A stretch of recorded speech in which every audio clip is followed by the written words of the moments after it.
Rewind the Dynamite from the post-wrestling site. AEW, lighting up the fuse. Sit back and enjoy the bubbly as we hear from John and Wai Ting.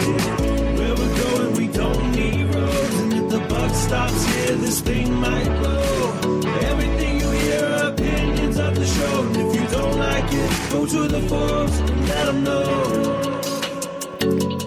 Let them know. And Rewind Away / Dynamite continues. It's always Rewind Away with Mr. Ting.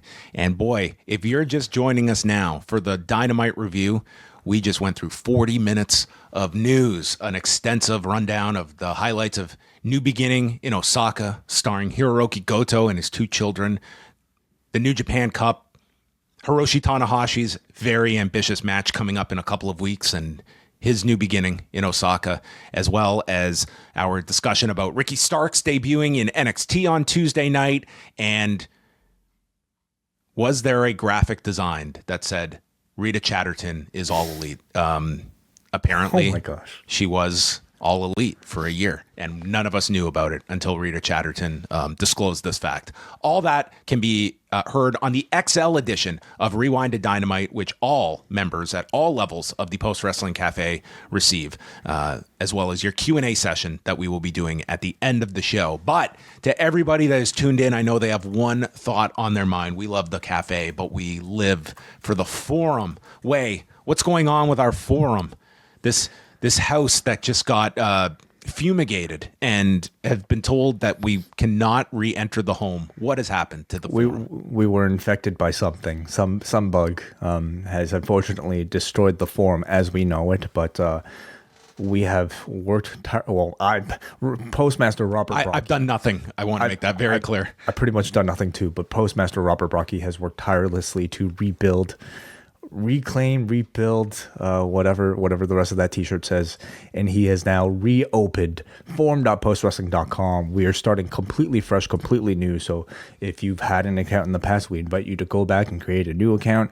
All past flags and penalties, your records are wiped completely clean. Okay, so we're all starting from just a clean slate here, where we can rebuild our individual reputations. Go join the forum, have fun, and discuss professional wrestling or whatever else you want. Fantasy leagues, I know that some of that stuff has been going on. Discuss the Post Wrestling podcast. Discuss what's going on in professional wrestling over at forum.postwrestling.com. It's completely I will be free. making my way over to the forum and chatting with all of you folks. So do head on over there. We also have a show out Tuesday night with Karen Peterson and Bruce Lord with an extensive review of New Beginning in Osaka. That is there for you to check out now. And then on Thursday, we are dropping ASK-A-WAI, the non-forum edition of ASK-A-WAI, but you guys all came in strong. We had to close the thread because we got so many questions, so we will answer all of them on Thursday's show, so look out for that on the cafe. Then this Saturday, Wai Ting and Kate from Montreal are going to be tackling Grand Slam Australia.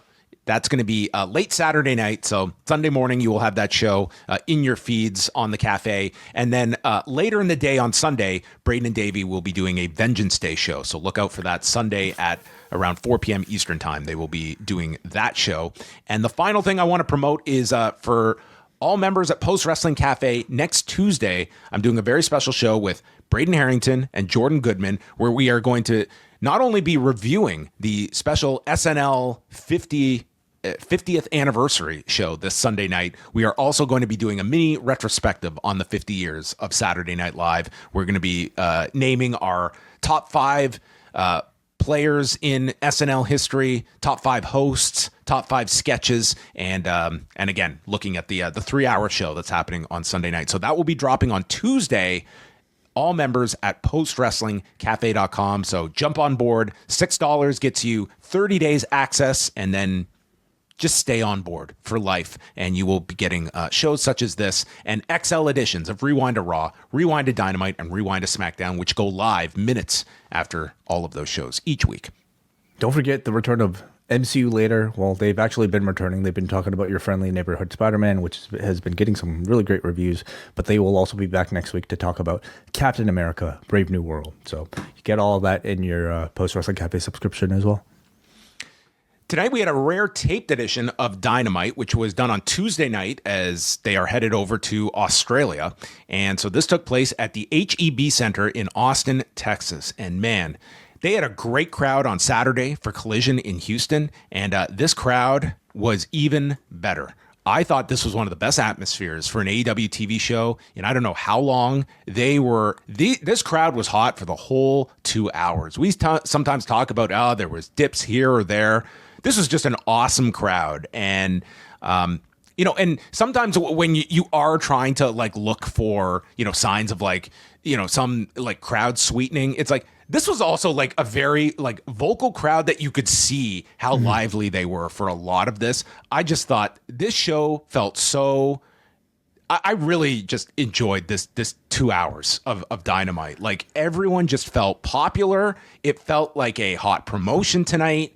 I really thought that this company needs to be Texas only. Like this is their best state. Like forget, when they go to Chicago or places in the Midwest, they do not miss when they go to Texas. Like they had the residency last summer there.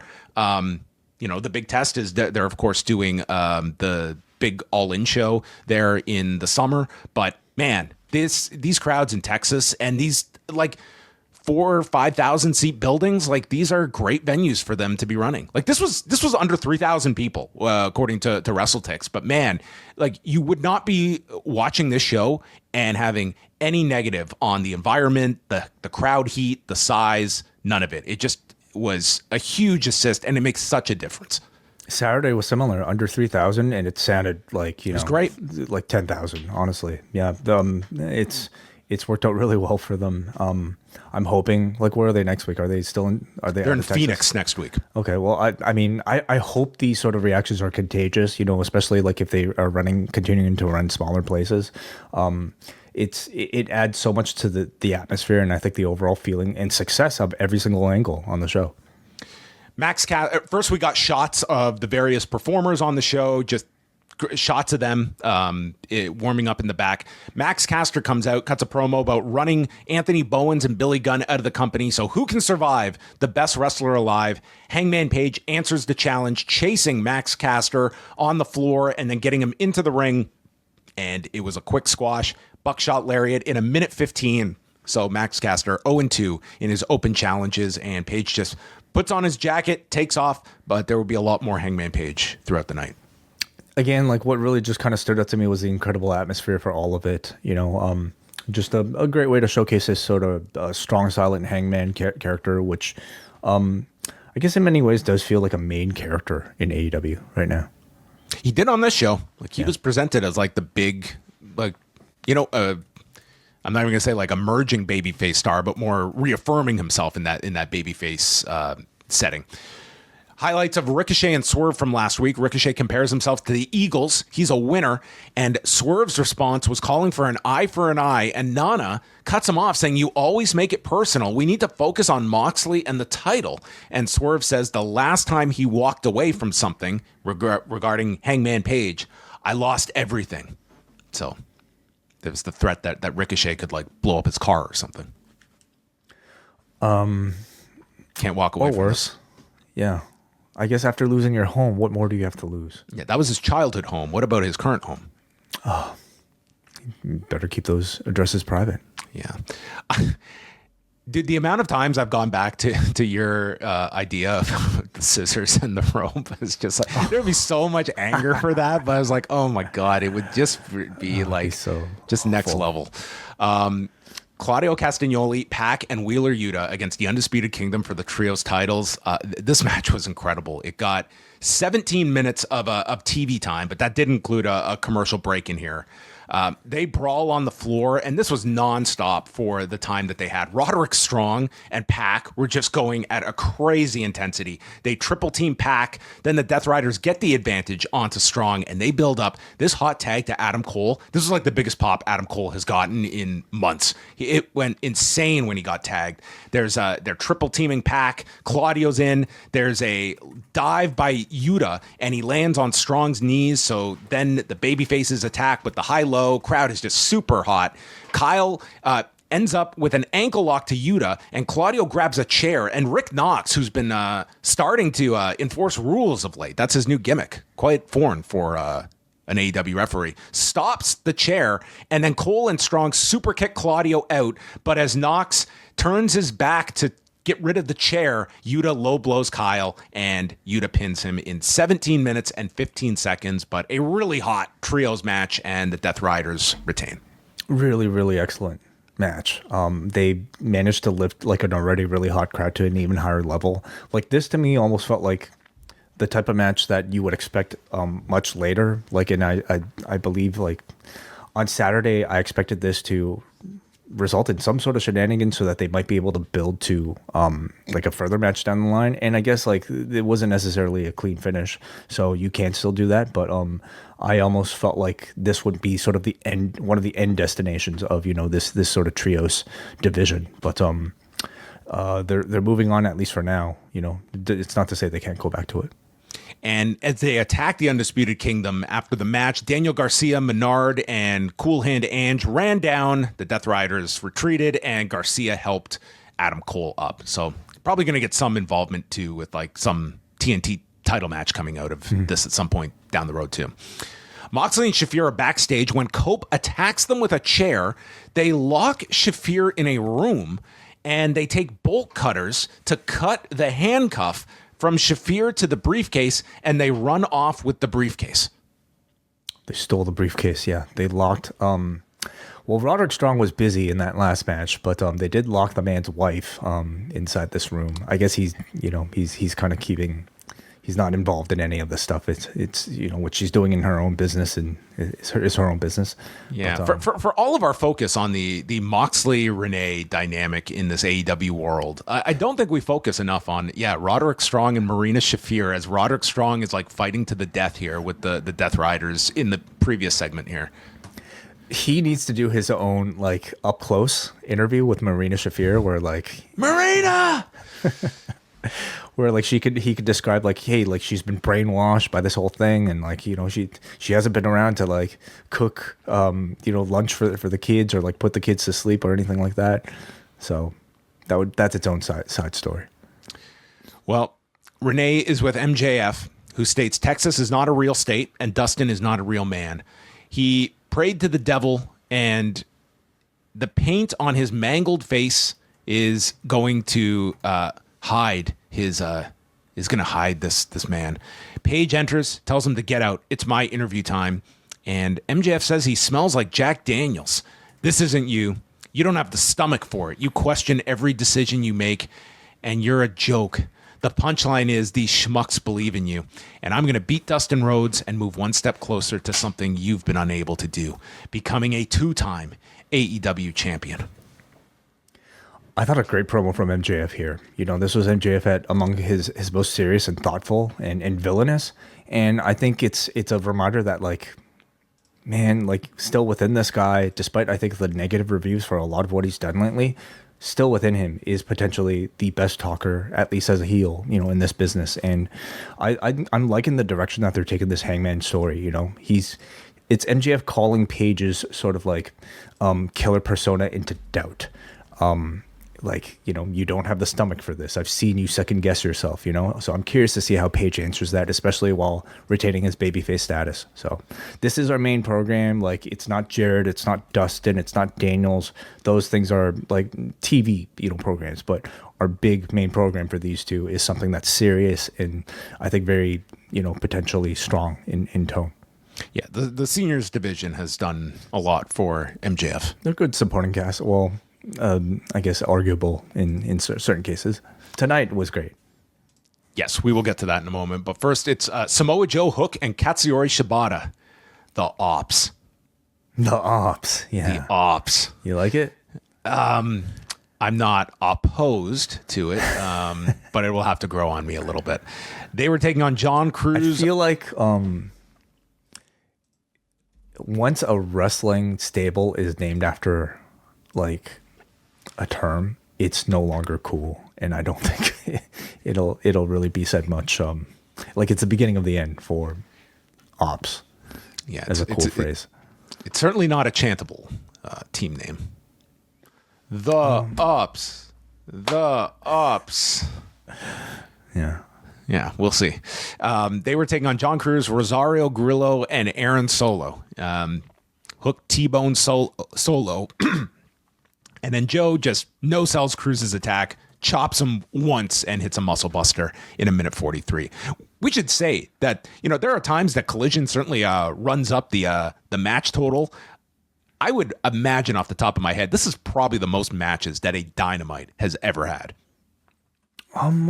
It's typically in the 4 to 5 range, is pretty much standard. I cannot ever remember them having 3, 4, 5, 6, 7 matches on this show. You could be right. I mean, I guess how long? Well, we had some real short ones in here too, between this and the Hangman win over Max Caster. Like there were some real quick ones. I'm not even saying it as a negative. This was basically like 3 squash matches at the same time. It was, yes, and another to come too with Megan Bayne. Joe gets on the promo. The promo was longer than the match. These are his brothers. Their answer to everything is violence. When we have a problem, we solve it by beating your ass. Just funny because that's me and Wai's motto, and they are the ops. The ops. Let me just start by saying I love that at least we have a name. So many of these factions are just like Hook, Shibata, and like Joe. That gets very tiring to write down all the time. So yeah, it's like Daniel Garcia and Matt Menard and Cool Hand Ange. Yeah, well, technically, I think they're Daniel Garcia in 2.0. 2.0? Are they still 2.0? They've been calling them 2.0. Okay. Yeah. No, sometimes it's just a mouthful. It's nice we got something focused here. I like it. Like great promo from Joe, talking for 2 people who don't really talk at all. And they challenged Christian and the Patriarchy for next Wednesday, and that will happen with Christian, Kip Sabian, and Nick Wayne taking on the Ops. Renee interviews Jericho and Brian Keith. Keith lost to Bandito over the weekend, so Jericho didn't have to pay the bounty. But we don't yell in the learning tree, we learn. And tonight he collects the bounty himself by issuing a showdown with Bandito to meet him in the ring. Willow Nightingale is interviewed. She's going to Japan in March, and then Shafir just attacks her and chokes her. And that's the last we saw of Willow on this show. Maybe this is going to be, this was her send-off to Japan. We're going to choke her. And Moxley jumps into the shot, stating that Cope is fighting fire with fire, and you're a dead man walking. Mm-hmm. Jericho comes out for the showdown. This was pretty hokey, but the crowd did get into it. They meet in the ring, the lights go out, and there's a spotlight. And then what made this was the crowd, because they go to take their steps into the corner, and the crowd is counting the steps as they go to the corner. And then they turn, and before they can launch out of the corners, there's Brian Keith hidden on the floor, grabbing Bandito. So they beat him down until the Outrunners run down. Then Big Bill comes out. He's going to cash in the bounty, but Hobbs runs down to stop Big Bill with a spine buster, leaving Big Bill decimated on the mat. So again, crowd loved this. They made Bandito and Hobbs feel like babyface stars here against the Learning Tree. Yeah. I think like in these 2 appearances, they've done a good job making Bandito feel like somebody that we should be taken seriously, rather than somebody that just appears and then is kind of forgotten about. So I kind of like the dual spot much better on Saturday, when it felt like it was just it caught you off guard in the middle of the match with Brian Keith, rather than this coming out and just essentially it felt like a redo and maybe not as compelling, but for as a way to put focus on Bandito, I thought it was successful. Cope and Jay White show off the briefcase. This is like the most nondescript, bland briefcase we have ever seen in pro wrestling. Like this thing is something like, that would be in like my dad's garage with like his old tools in it. What would you prefer? Like something what, bedazzled or what? No, just something that I would believe even John Moxley might walk around with. Like this looks like I would believe that he would walk around with this. Looks like a Fisher Price briefcase like Oscar would play with. If it was Moxley, I would actually find it more believable if it was like a reusable like burlap sack. That would have been a lot easier to open than Cope attempted. So yeah, I guess so. Yeah. So Cope makes reference that I've carried 1 or 2 of these around in my career. Haha. And tonight, if you want this, meet us in the ring at the end of the night. And Jay White called the Death Riders D Riders. Nice. Renee interviews Dustin Rhodes. What's their tag team name? Huh? Come on, we got the Ops. We need something for Cope and Switch. God, Jay White and Cope. Not a whole lot to work with their way. Edge runners. I don't know. Blade, edge of the blade. Ad edge. Ledge. Ind. Airy. Renee is with Dustin Rhodes. It's like, God damn it. I cut my promo last week and you've asked me to cut so many more. I only got one promo in here. So he says that, MJF, you're going to find out why I'm the last of my kind, bitch. He was Okada. We'll get Dustin Rhodes and Okada on one of these. Maybe next time they go to Austin. He's taking that from Okada. He's taking the bitch from Okada. Yeah. MJF and Dustin Rhodes, commercial free. Excalibur says, if there is anyone that knows what it's like to be dragged to hell, not literally, it's Dustin Rhodes. I paused to contemplate what this meant. What would it literally mean to be dragged to hell? Can you literally do that? Depends on it's always figurative. No one has ever literally been dragged to hell. It only exists in the figurative sense. And Excalibur had to No, it depends on clarify. I think it depends strictly on your beliefs. You'll find people that can swear that they've had some sort of out of body experience that might have had them be dragged to hell. Their mind has gone there. They have physically not gone to hell. That's like me saying I was once at Hogwarts. Okay, I guess you'd be right if it was physical. Yeah. MJF is in control, does the gold dust mannerism, but then gets hit with a power bomb. So Rhodes does the punches in the corner, and a bulldog. Crowd was really hot for this. And they built this around several big near falls. And you have MJF leaping off the turnbuckle, stomping the arm of Dustin, which would be key to the match as he would weaken the arm. Goes for the salt of the earth, but it's blocked. And then teases the crossroads onto Dustin, who reverses it, and he hits the crossroads, and MJF kicks out. MJF comes back, catches him with a snap pile driver, goes to get a chair, wraps it around Dustin's wrist, and Bryce, showing some discretion, removes the chair from Dustin's wrist. So then Dustin knocks MJF off the top turnbuckle into position for Shattered Dreams, followed by the final reckoning. I thought this was just a great near fall that they set up here. This crowd thought Dustin Rhodes was going to pin MJF. It was a great kick out. MJF then with a basic They just watched the Goto match and they're like, anything can happen. You're right. Yeah, they would have seen it by at this point.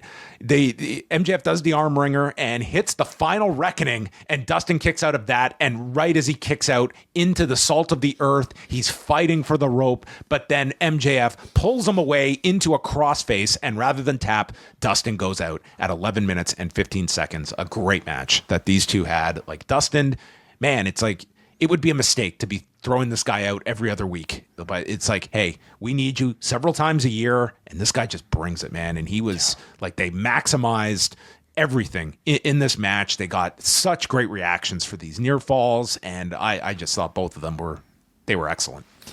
I think Dustin Rhodes is my favorite 55-year-old currently. We're adding that category this year. There's so many that can fall at least 50 plus, okay? Because that's where this industry is going. There's going to be plenty of 50 plus wrestlers that are going to be going out and doing crazy stuff. I think that's a new category. Yeah.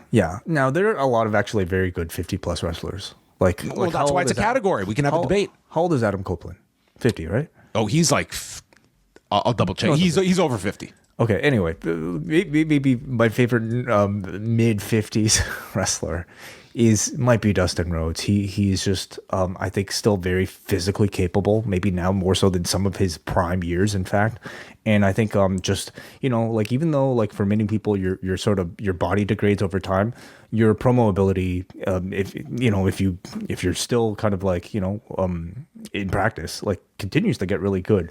But he's kind of both. He's still enjoying really good sort of health, it seems great sort of mobility, while at the same time now carrying all this sort of veteran promo ability within him, and it's just made him, I think, a very well-rounded performer that's still very still holds up incredibly well among this very young crop. MJF is mid-20s.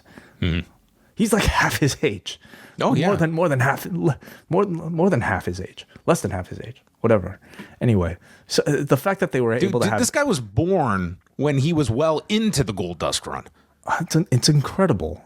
It's just a testament to Dustin Rhodes. But I mean, it took an incredible heel in MJF to be able to drag this great sympathetic performance out of Dustin. I thought these two had great chemistry, and I thought this match like exemplified like a masterclass in just simplicity. You know, you have a very clear hometown babyface that's already an aging veteran that everybody just kind of wants to see like do the impossible, and a heel that was like in his element. Like MJF felt very good here, like playing with the crowd, and the post match was even better. There's certainly, I feel there's going to be this groundswell of like the post Goto effect of looking at all of these guys as trying to put Goto is not 50. He's under 50. But yeah, 45. Yeah. God, he's not that much older than us. He's like, we're talking about him like, you know, he's like one step away from retirement. But, you know, like watching that Goto match, like I couldn't help but think like this is the whole goal that they are trying to get to with Jeff Jarrett, and not so much to win the title, but to get to a place where there's an audience that wants to believe he can win. And even if it's TV, if it's a pay-per-view. And I just think it's like, man, it's going to be really tough. Like I would argue, like, I think they would have an easier case of trying to put Dustin in that type of a role. Dustin doesn't seem like he's slowing down though. Dustin doesn't seem like he just said the other day, I think he wants to go 3 more years or something like that. Yeah. And you can tell that story. None of these guys are retiring. Isn't Jarrett like, can we assume that like what MJF said about this being a 1-year contract is actually like a 1-year like retirement run? I think you're going with the idea that like this could very well be his last year. Right. They're certainly playing with that. Yeah. But you know, Jarrett is arguably the bigger star maybe of the two, and like the Owen is sort of like, you know, designed for him this year, right? Mm-hmm. So you have that story. So he continues with the salt of the earth afterward when Hangman storms out, confronting MJF, going right up to him face to face. MJF goes to back away, but then attacks Hangman, and security is out. It was the same pull apart last week. They had Jerry Lynn there, and Excalibur went out of his way to say Jerry Lynn is out here. And the fact he mentioned it, I cannot fathom Jerry Lynn being involved in this with MJF. Like this guy, I mean, he had like massive neck surgery. He hasn't wrestled in like 12 years or something. He might be used in like get attacked or something. He's been used in angles too. Right. I guess you could do that. I couldn't imagine them doing more there, but I mean, it does kind of lean into this whole MJF thing. But Page and MJF fight into the crowd. They fight up to the balcony and they're separated. This crowd is going nuts. MJF, as he is retreating down the stairs, takes this fan's beer and just pours it over this guy. I mean, just so didn't he get in trouble like with that? Like when it hit a kid or something? Like he took a drink and splashed it in the kid's face, and it turned out to be alcohol. Oh, this was a grown fan with his own beer. I mean, and this is a fan that you could see in the camera background afterwards who high-fived his friend. Dude, part of me, like, I watched this, and my thought is, like, there's going to be a time that a fan's going to punch this guy in the face. But I don't know, like, this audience, they're just like, this is the greatest thing ever that I just got my $15 beer spilt on me. Yeah, it's like he gave that fan the best experience of his these fans. They're going to go home. They're not going to wash this shirt ever. So MJF gets into the ring, says, I'm ready to go. But Page sucks, and he's a gutless coward. So he thinks Hangman has been taken back, and Page storms out of the back and just races to the ring. This was an awesome brawl. This was so great. This crowd's going wild. Again, like, this crowd, it got an A+ in my book tonight, and they're going to have it's time. We're skipping the match. We're going to the face-to-face next week. All right, talking yes. The real main event. Yeah. Yes.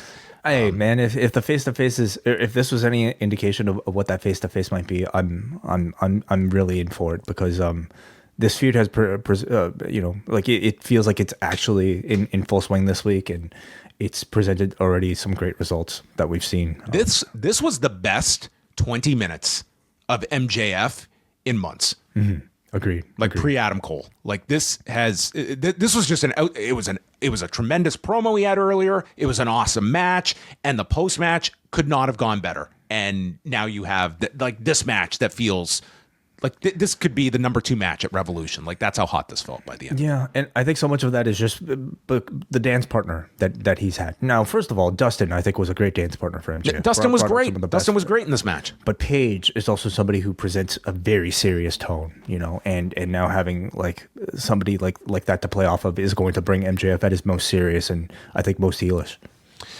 Megan Bayne ran through Maya World, catching her with multiple belly-to-bellies, and then an F5 in 1:54.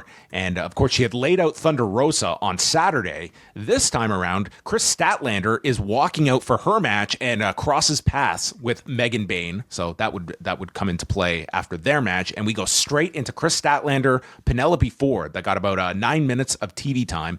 Ford applies a hammerlock and then licks Statlander, who then grabs Ford by the mouth. She puts like her hands like right into her mouth and then stomps her. There's a sunset flip out of the corner by Ford, but then Statlander rolls out, hits a seated drop kick, big vertical, and Ford does the Matrix, landing a stunner, and then connects with a poison Rana and goes for the handspring back elbow, misses, and Statlander hits the lariat and Wednesday Night Fever for the victory. And afterwards, Megan Bayne returns, and Ford knocks Statlander to the floor right in front of Bayne, who F5s her. So Megan Bayne is just wrecking shop on all the women. Yeah, and working with Ford, so maybe teasing some faction that probably needs a name as well. Oh, man, they're going to be in overdrive over the next week. They got to come up with names here. I think Penelope Ford has actually been very impressive since her return. She's making some very clear advances with her in-ring ability, and she's just kind of gaining more and more confidence. Same with Chris Statlander, who has been on that very similar trajectory, but she hasn't had that layoff. So, like, every time she comes out, like, it feels like, in-ring, she's already at a certain level. But I think as a personality now, she has that confidence when she walks out there. Like, she feels very comfortable being this sort of babyface version of herself. The feud with Megan Bayne is interesting in that they're both sort of like mirror images of each other. They're both powerhouses and almost like sort of evil and good versions of each other. So I'm curious to see what that match will look like. Assuming Bayne will win that one, but I hope they have like a real hell of a match. So yeah. And then it was time for our music video, and we just see the back of the Mercedes Moné puppet to Mercedes theme. I thought that it was the actual Mercedes. You thought it was Mercedes at here? The beginning, yeah. Well, it was the back of the head was towards the camera, and they were really close in. So good.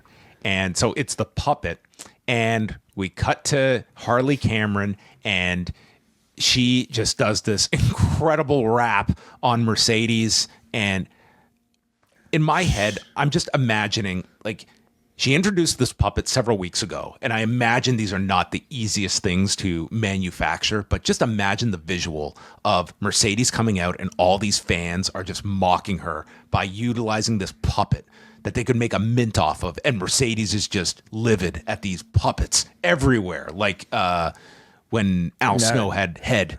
Yes, exactly. Now you would pay for this. You're saying AEW would pay for this. I'd sell these. I'm fully on board with capitalism in a wrestling company. Right. These would probably not be cheap. I imagine these would be very tough to produce as well, these puppets. Yeah. This doesn't look like a cheap, I don't know where they would be mass producing these, but I mean, this is just a great introduction here. But like, this music video was incredible. It was amazing. It was amazing. Like, honestly, like, I'm just like, they should be finding every way to, they need to be monetizing this IP of Harley Cameron. The Harley Cameron IP is strong. I feel like they will, coming off of this. This song should be on Spotify tomorrow for everybody. Right, yeah. Well, I wonder if there's a longer version of it. I hope there is. But, like Harley Cameron, I mean, I think like I certainly first heard of her when she was doing this sort of music stuff with like people on the WWE roster. Shotzi and Yeah. She was like, had like some musical things going on. Then she did QTV, and I believe she did like a similar rap type of thing during her days in QTV. Didn't really get any traction at all because nobody really cared about the feud. Nobody really cared about Harley Cameron.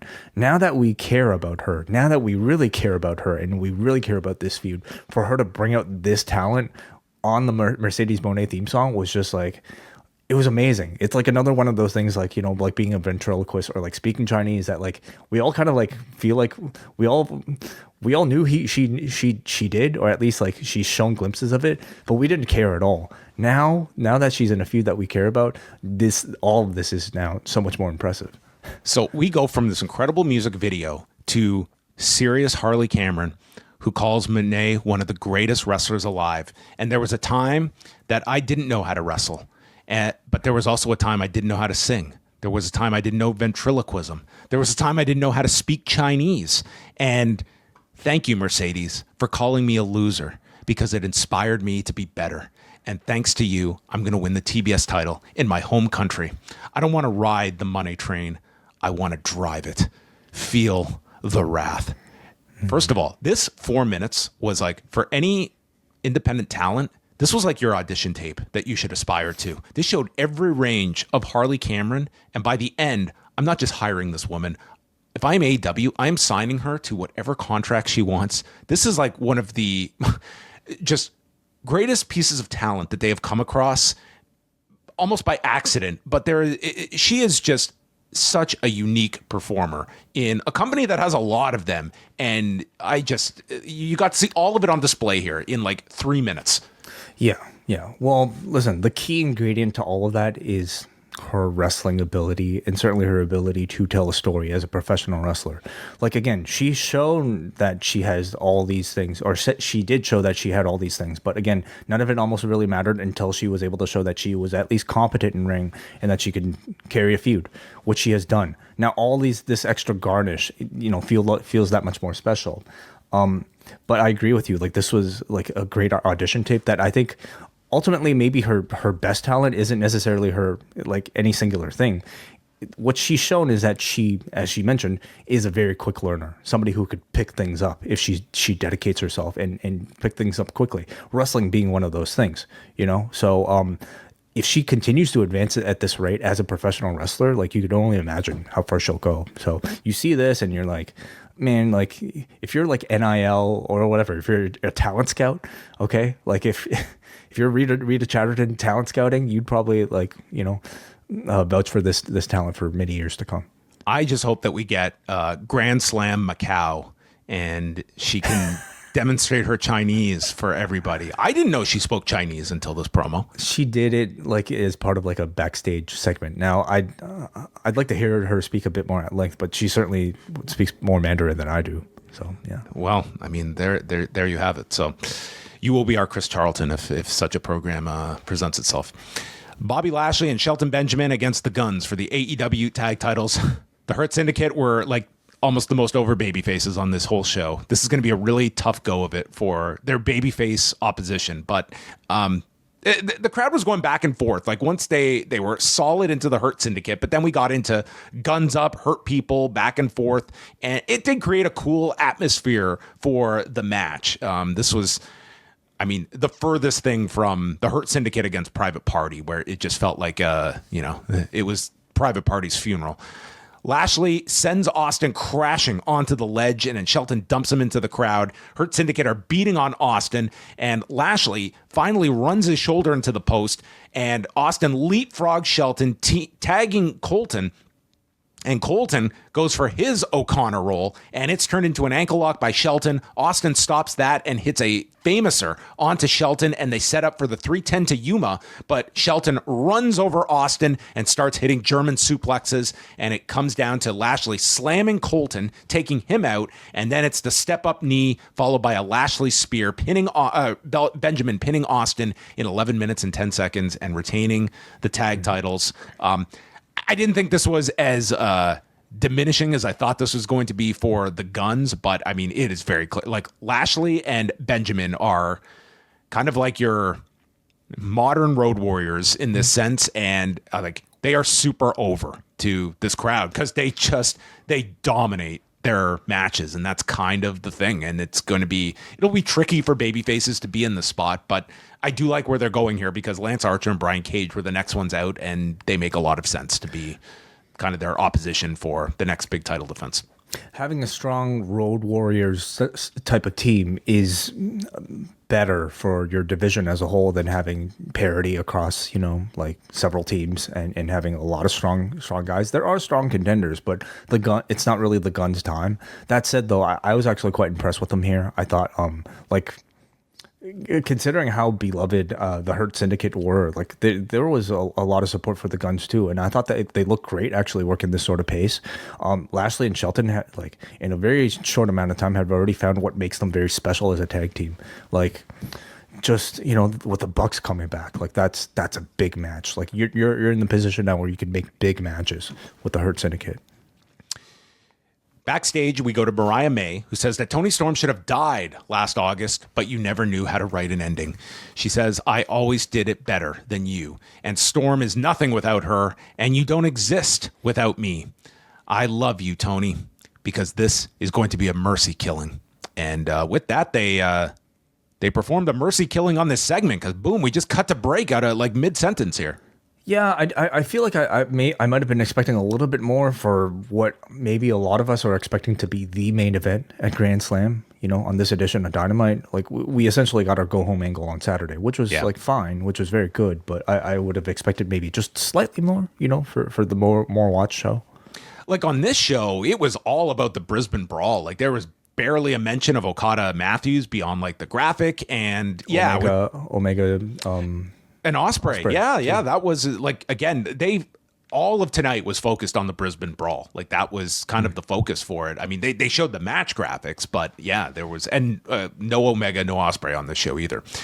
So we come back for the final segment with Cope and White coming out with the briefcase and ask fans if they want to see the title.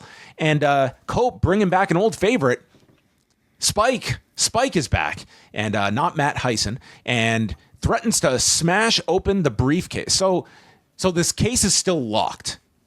And Marina has the key. They didn't pry the key away from Marina. They just chopped the handcuff off. So Cope's idea is he's going to take these nails and break open like what I can only imagine is like pretty resistant briefcase.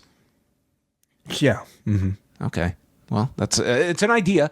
And he threatens to smash this briefcase unless Moxley accepts his challenge for Revolution. And I guess this is the breaking point for Jon Moxley, who comes out and warns Cope of the mistake he's making. I have left you have it wrong when Cope asserts that Moxley doesn't care about this title. He says, I've left pieces of my soul in that ring for that championship. I'm its protector, and I will show you how much I care about that title at Revolution because I'm going to break your neck. And he accepts the match. But Cope still strikes the case with Spike, and then the Death Riders come out, and they eventually lose the briefcase when Marina Shafir outwits them and grabs the briefcase, and they start stomping Cope. Cope spears Pac. There's a Blade Runner on Claudio, and then Moxley takes Spike, and he's going to attack White with it when all of a sudden Cope spears him, and White says that they will be put in the ground at Grand Slam. And that was the end. The mystery of this AEW championship continues. Or is it the championship in that briefcase? I guess that is our 4-month and mystery of the briefcase. I thought they went really hard on this whole catch me if you can storyline throughout the show, but nonetheless, that was our thread throughout these 2 hours. Yeah, I thought it was fine. Like there certainly wasn't anything that offensive. I would even say it was okay. It was okay. Like, maybe not as great as maybe a world title program should be in AEW, but I didn't mind it. And I'm also not necessarily looking forward to Grand Slam because of this program. It's Toni Storm and Mariah May. It's Will Ospreay and Kenny Omega against Takeshita and Fletcher. I thought it was a fine way to end the show, but otherwise a very, very strong show given the content and also the crowd. What do you start in Grand Slam with when you have that big surge from the NBA, like we saw for the Hammerstein show in December, like just the difference it makes when you have that first quarter, that a bunch of eyes will be on you, and you're probably like, I think you have to put your best foot forward. Yes, it's an audience that might not be sticking around regardless, but you definitely have to try. Like, what are you utilizing on this show to capture that audience? Kate and I had this discussion on Saturday, and her thought was to put maybe the match with the biggest star power on it, and looking at maybe the participants, it might be the one with Cope and Mox, right? Brisbane Brawl. I more so thought Omega and Ospreay. That's my thought. It's the more spectacular match. Now, are they as recognizable names for like an audience that might be watching the NBA? It's arguable, it's debatable, but that to me is what I would personally start with, just because like I'm looking forward to that match more. But we're in agreement that Tony Storm and May would end the show. What if Ospreay and Omega, the Dream Team, come out in basketball uniforms? They did the Space Jam thing, you know. They did. That's an oldie but a goodie. The most far-fetched, yeah. Well, there you go. That is late Saturday night, and Wai Ting and Kate from Montreal will have you covered for that. So I thought this was an excellent Dynamite. Again, it was it felt like a really great crowd in Austin, Texas, and I thought overall, like, the Dustin MJF match was very strong. I love that trios match as well for the tag titles, and again, like they did, I thought that Saturday was a better overall push for Grand Slam. They really just focused on the one match on tonight's show. But I've got to say, by the end of this, and this is primarily from Saturday and tonight, I think they've done like a pretty solid job on these two episodes of making Grand Slam feel big. And I know that has certainly been a big bone of contention among people about this very derided show, depending on your investment in this show. If you are someone that was flying to this show or buying tickets for what you thought would be a stadium event, it will be interesting kind of what the fallout of this show is and what kind of a market Australia is for this company in the future. Because there's definitely been a lot of complaints over this, but I do feel these 5 matches, it's really hard to imagine that this is going to be a disappointing show, at least from what you're going to get in those 2 hours. And again, just the 5 matches, just to kind of remind everybody. We have Mariah May versus Timeless Toni Storm for the AEW Women's World Championship. Ospreay and Omega versus the Don Callis families, Kyle Fletcher and Konosuke Takeshita. Kazuchika Okada defending the Continental Championship against Buddy Matthews. White and Cope versus the Death Riders in a Brisbane Brawl. And Mercedes Moné versus Harley Cameron. In terms of just like my interest, it's pretty strong for this one. You know, in a packed 2 hours, they have enough sort of narrative content leading to all of these matches to satisfy me. Even Okada Matthews, something as simple as like that little face-to-face the two did and whatever interactions the two did, was really more than enough, especially since much of this card, I think, is reliant on just the Australia reaction and the fact that you have several Australian talents, you know, or even a New Zealand talent in Jay White, wrestling in front of a large audience near their homes or in their homes. So I'm on Fletcher as well, of course. So you have sort of like potentially just hopefully a great atmosphere for the entire program that I'm looking forward to. Yeah.